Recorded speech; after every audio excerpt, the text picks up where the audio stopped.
Hey everybody, welcome to the Tone Church. Today we are going to build a bias probe out of these things right here. An inexpensive multimeter, an old, whatever the hell you call this thing, that used to hold solder, an old ceramic tube socket, and a blown groove tube. And a couple other things, obviously soldering iron, solder, wire. But yeah, that's what we're going to do. So if that sounds interesting to you, hang on, here we go. Alright, let's go! Alright, I have Mystic camera set up on this rig here with like a what used to be an adjustable lamp. So hopefully you can see everything because the little grabber for the phone kind of blocks the screen, so who knows what's going on. Anyway, so this is how it's going to work. So the bias probe to bias your vacuum tubes sits in between the amplifier. Let's say this is the amplifier and normally a tube goes in here.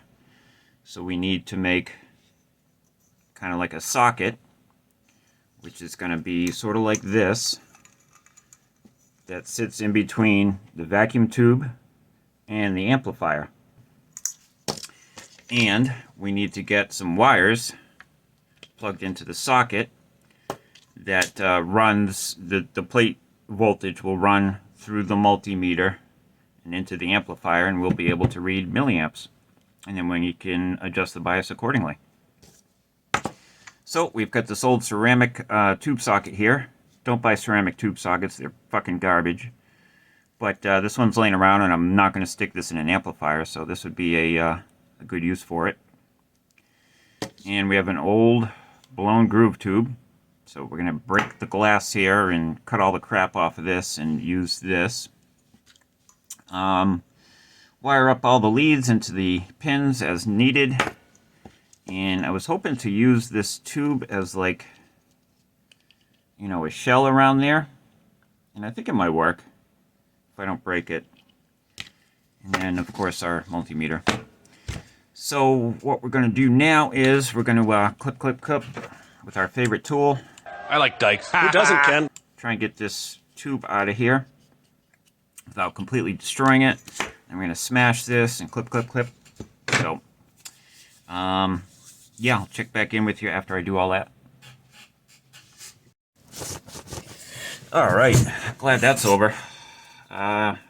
This is what we're left with. Gonna clean it up a little bit here with the old razor blade. Let's see here. Yeah, this might be alright. Can't be too wide because if you have, you know, more than one tube socketed next to each other, you know, if this thing's too wide, and you can't fit all the tubes in, which is a little bit of the problem I was having with my original one, which I can show you right now. Get it down off the wall. Get a shot on the crotch. Oh man, look at that. Oh no, well, I guess I didn't need that probe. Yeah. So this is slightly smaller, but this one works pretty much in most applications, so this one should work as well.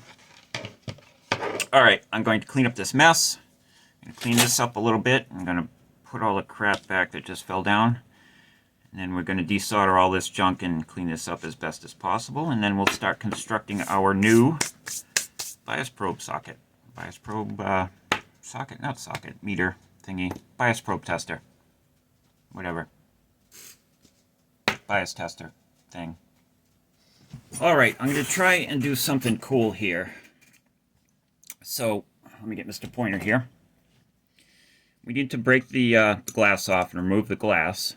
But, while we're doing that, we can have some fun with chemistry. This is Joelle, Joe for short. Just 1 year ago, she lay dying from a narcotic overdose. And oh, what she's done with it. DuPont, better things for better living. So, if you see these two rings here, these two halo rings, those are the getters. And this silver stuff up here is the getter flash. And the way vacuum tubes are constructed, before the vacuum is sealed, this stuff here, this silver stuff isn't on the glass. It's actually part of the getters, the getter rings. So they stick up stick a pump up to this thing, and they suck out as much gas and as much as the atmosphere as possible out of it, and then they seal it. And then they take the tube and they stick this into an induction heater. It's like a big ring. It's got a huge current going through it, or voltage, something. And when they stick it through that ring, that'll instantly heat up these getters. And that will melt the flash, which is usually barium, and that sticks onto the glass. And what the barium getter does is, through a chemical reaction, it absorbs gases, and it makes an almost perfect vacuum inside the tube here. But what I'm going to try and do here is, when we break this, what's going to happen is gas is going to get sucked into the tube, and this barium getter flash is going to try and absorb, basically the entire atmosphere of the whole Earth, which it will not be able to do, obviously. But in so doing, we will see the chemical reaction happen, and all this silver getter flash should turn white. That'll be pretty neat if we can pull it off. So what I'm going to do is, I'm going to take my Dremel tool with a diamond bit, and I'm going to score a line around the bottom here. So hopefully when we tap it, it'll break around that line, that scored line. And if we're cool and we're good, we'll see this turn white.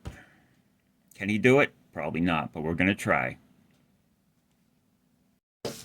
Alright, so let's score this thing. Hopefully we don't break it in the process. I'll go this way. Yeah, this isn't going to work the way I was hoping it would work. But it's better than nothing.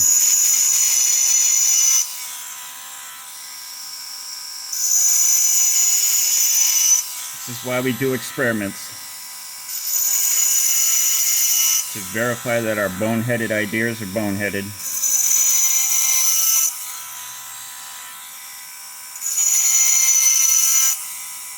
Alright. We got a score on there. This isn't going to end well, I can tell you that already. I tell you what. So when the vacuum escapes and all the air goes in here, this thing's going to shoot up like a torpedo. That's my fear. Let's do this. Let's put a little tape around it. Isn't this fun? Aren't you glad you're watching this video? You could be doing anything, but you're watching me. Let's go right here.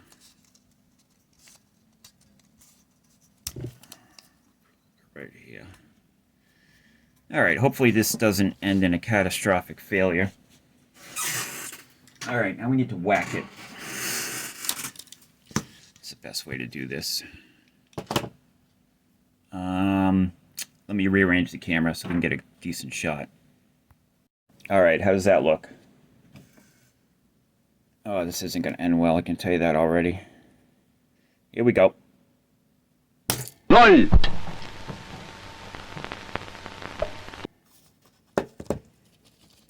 No, it wasn't catastrophic. Alright. Do we have any change in the getter? Not really. I think the reaction takes a little bit of time, actually. It's not like instantaneous. I thought it was going to be an instantaneous change. Oh well. Is what it is. Alright, let's tear this sucker apart. But anyway, I guess the moral of the story is, if you have a vacuum tube and this is all white, then your tube is probably cracked and you need a new tube. So, we did learn something, right? Alright, let's continue on with our surgery here. Yeah, there you have it. What can we use this for? Birth control. Here's our vacuum tube. These things right here are the plates. Again, this is the getter rings. And we're going to have to disassemble this. Alright, let's do this. I don't want to break my good ones. Dikes! Where are my dikes? D2 is interested in dikes. Oh!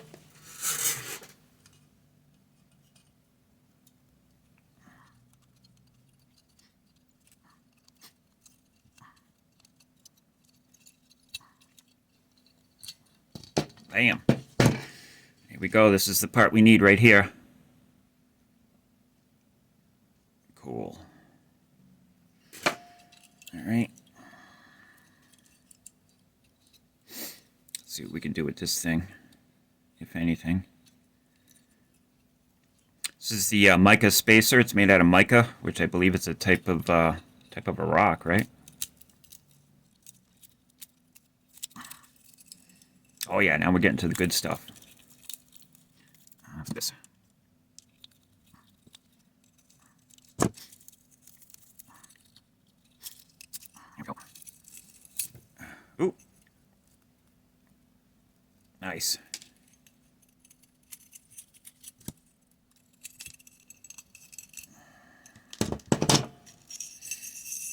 Bam.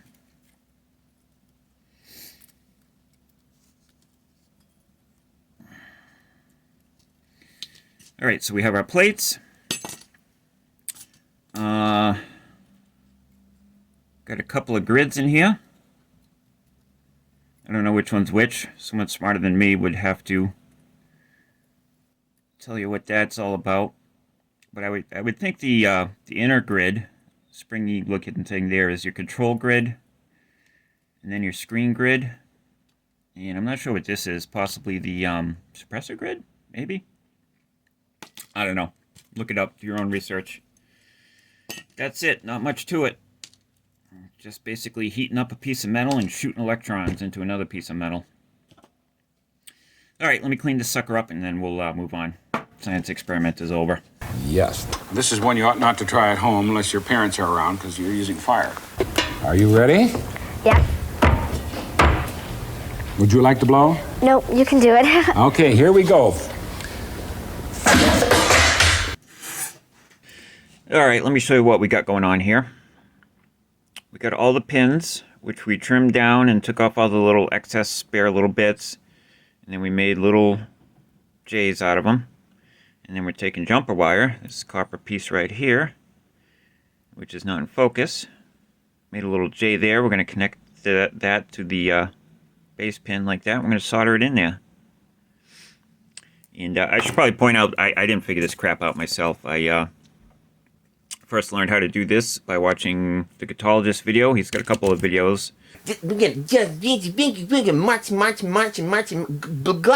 Glass ceiling. Out about this very exact thing. So I'll leave a link down there somewhere. Those videos are probably 10 times better than this, so you should just stop watching this video now. And also check out Guitologist Locals. Great stuff, great community there. Learning a lot, helping people helping each other. Good stuff. You went to college, but you didn't learn a damn thing. All right, anyway. Yep, putting on jumpers, soldering them. Check back in with you when it's time for this guy. All right, I have all of the jumpers from the tube base soldered onto the lugs of the tube socket. Came out pretty good. And if you're doing this at home, which you shouldn't be, because, you know, high voltage electronics is freaking dangerous and you'll hurt yourself. But if we're one to be doing this, just be very careful. Make sure you make your connections correct from the proper pin to the proper lug here. You don't want to cross wires. That would be potentially disastrous. And we have this jumper here and that lug right there. That's for the plate. That's pin 3. And that's where we are going to connect our leads to. So why don't we go ahead and do that now? Alright, so I clipped the ends of the leads off. And we're not going to throw these away. We're going to save them. The next time we get a bad vintage tube, we're going to clip off a couple of the pins and we're going to solder them onto the leads. Now we're going to use vintage tubes, not modern tubes, because these pins are a little bit thicker than modern tubes. We're going to solder them onto this lead, because what we will be able to use this for is when we're checking tube sockets in an amplifier chassis, we can see if it's loose or if the connection is still tight. All right, and this is the famous D-Lab Electronics Go No Go gauge, which we just learned about. So we're looking forward to building that and trying it out. All right, got you set up on Mr. Tripod here. Gonna give you some action shots. Here's our lead. We have tinned the end. I'll put this little piece of heat shrink down over that for now. Save him for later. We already have the red lead connected to the base jumper right there. So now we gotta connect this guy into the lug from the tube socket. So that's what we're gonna do. It's very thin wire, so we're gonna have to make some kind of strain relief when we're all done here, so things don't get all unruly and fall apart. You know, that could be very bad if you're trying to use this and you send it 500 volts through it and it comes apart and bridges connections. And actually, that kind of sounds like fun. All right, we're gonna wrap them around, hopefully a couple of times, because again, we want to have a little bit stronger mechanical connection. I'm not worried about mil spec for this project. Yeah, here we go. This will work out good. And if you're into soldering, get yourself around those pliers. These things are invaluable. I mean, you need these too, but I use these all the time and I couldn't live without them. Alright, let's solder this guy up. Soldering. Is there anything more exciting? I don't think so. Alright, got a nice clean tip. Gonna tin our tip. And now we're gonna solder. We're soldering. Soldering. That'll do it. Bam! Give that a second to freeze. And there you have it. Nice. Alright, gonna let that cool down. Then we're going to slide the heat shrink down over those two sections so those never touch, because it wouldn't be a bad thing if that happened, but that kind of defeats the purpose of what we're trying to do here. And then we got this thing we're going to slide over the top like that. And I drilled out a couple of holes for the wire, and the bottom half is split so we can get it to go over, around and over everything. And then we're going to secure it up. And then we'll basically be done. Pretty simple project. Alright. Be right back. Alright, we get that all sorted out. Can you see that? Came out pretty good right there. Those little holes. And the heat shrink. Heat shrink makes everything look professional. Alright, now we want to check our connections. So we get it hooked up to the multimeter that we're going to be using with this rig. And we have it set in test 200 milliamps mode. Now we're going to get our other multimeter. We have it in continuity mode. Resistance continuity. And what we're going to do is, if we're on the pin side, we find, let's get some light here, we find the key, which is right here, and to the left of it is pin 1, and it goes clockwise, 2, 3. So we're going to connect one probe to pin 3, flip it over, and when we're on this side, the socket side, we find the key, go to the right, and it goes counterclockwise, 1, 2, 3. And we'll test here, 1, 2, 3, and we should hear a beep. That means we have continuity through the meter and the bias probe is working as designed. Now we should probably also check to make sure we don't have any shorts, which we don't. There you go. Alright, now finally, we're going to secure it all up.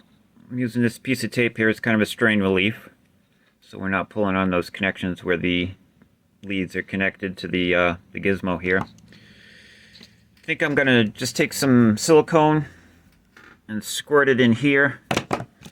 And when that dries up, this will secure the plastic tube to everything.